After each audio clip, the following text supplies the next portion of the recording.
Pengenalan karakter dan cerita. Dania Andini. Dia adalah seorang wanita pekerja keras. Ibunya sudah meninggal dunia. Ayahnya sudah menikah lagi, dan pernikahan mereka yang kedua dikaruniai 2 anak, Tisha Amelia dan Raksa Ardana. Dania mendapat perlakuan buruk dari ibu tiri dan adik perempuannya. Ayahnya tak terlalu peduli, dan sibuk dengan urusan pekerjaan. Hanya adiknya Raksa yang membuatnya tetap menganggap tempat yang ia tinggali adalah rumah. Suatu hari saat kerugian besar datang di perusahaan ayahnya, sampai pada kondisi perusahaan bangkrut. Dan ia harus rela menjadi tumbal keserakahan ayahnya. Dia dijual sebagai gadis penembus hutang. Dia harus menikahi pria kaya yang bisa menyelamatkan keluarganya. Dia harus terpaksa menikahi tuan muda sebagai bayaran darinya karena menolong perusahaan ayahnya. Dan ia tahu, dia tidak bisa menolak.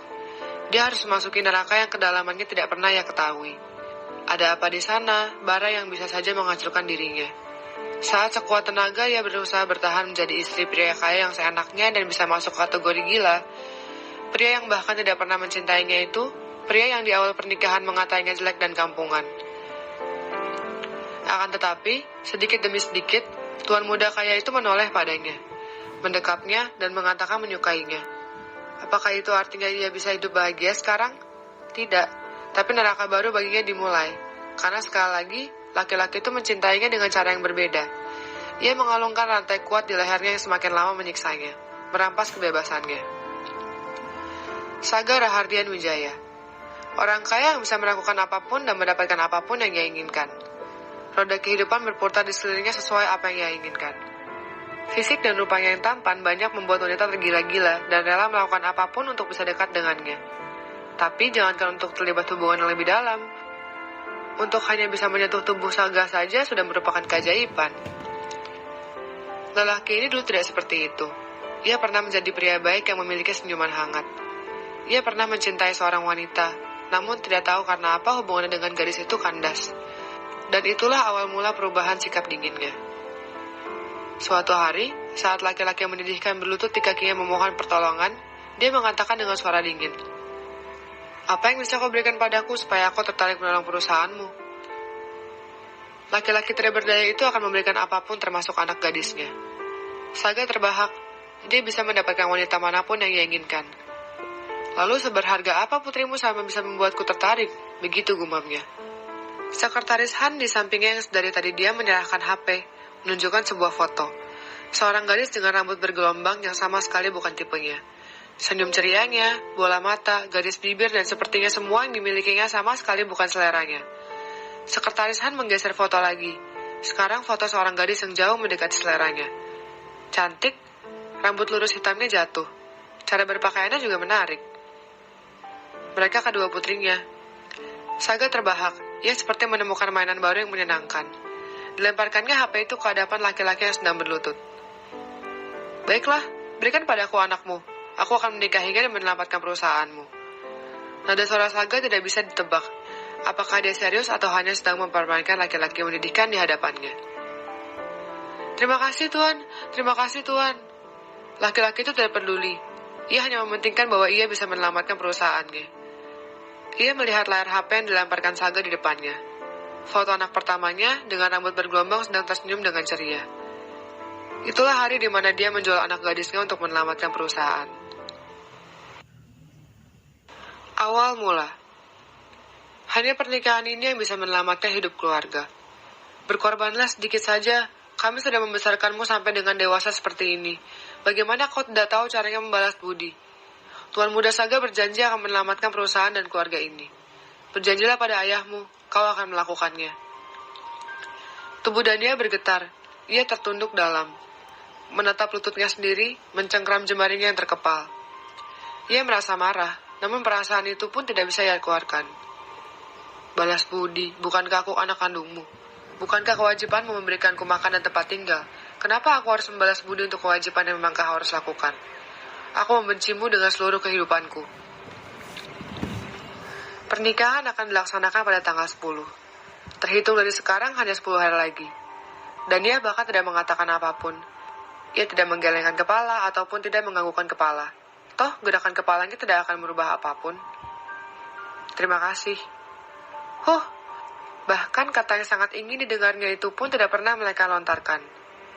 Mereka menganggap pengorbanannya adalah sebuah keharusan. Bukanlah sesuatu yang layak mendapatkan ucapan terima kasih. Dia anak pertama keluarga ini, jadi tanggung jawabnya untuk berkorban. Sudah kewajibannya karena dia diberi tempat tinggal, makanan, dan pakaian. Balas budi. Dan dia masih mematung di depan kaca, menatap bayangan menyedihkan dari wajahnya sendiri. Permisi Nona, utusan dari keluarga Tuan Saga ingin datang menjemput Anda. Bibi pengurus rumah sudah berdiri di belakangnya. Tanpa terdengar langkah kaki mendekatnya. Kenapa? Dan dia bertanya tanpa memainkan wajah, masih menatap bayangan menyedihkan di kaca. Inilah wajah manusia yang bahkan tidak punya kekuatan untuk hanya menggelengkan kepala penolakan. Saya tidak tahu, Nona, silakan turun. Tuan Besar dan Nyonya sudah menunggu Anda. Dan dia menapaki anak tangga. Di ruang tamu dia melihat seseorang duduk.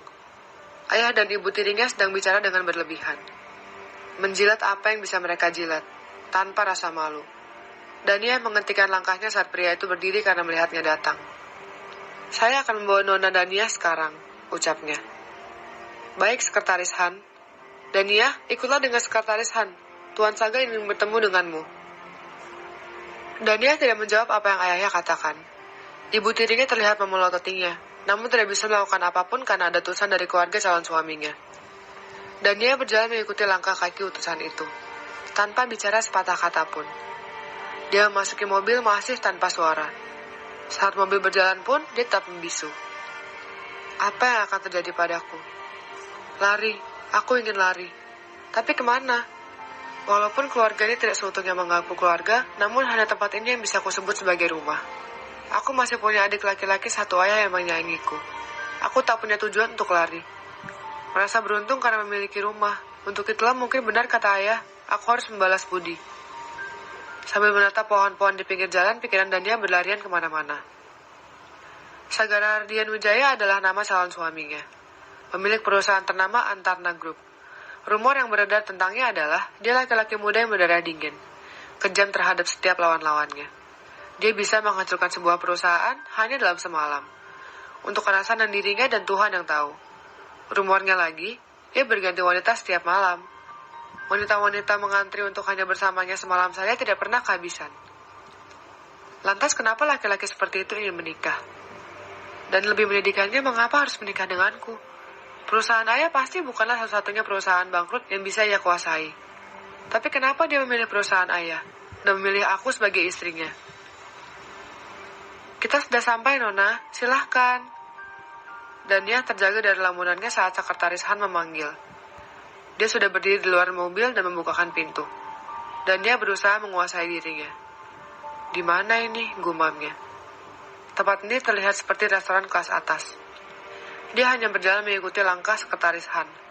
Masih tanpa mengeluarkan suara atau bertanya. Silahkan masuk ke dalam. Tuan muda akan datang sebentar lagi. Baik. Dan dia memasuki ruangan. Ia ingin bertanya sesuatu kepada Sekretaris Han. Tetapi melihat raut muka yang sepertinya jarang tersenyum itu, Dania sudah enggan. Hingga akhirnya dia memilih diam dan hanya menunggu.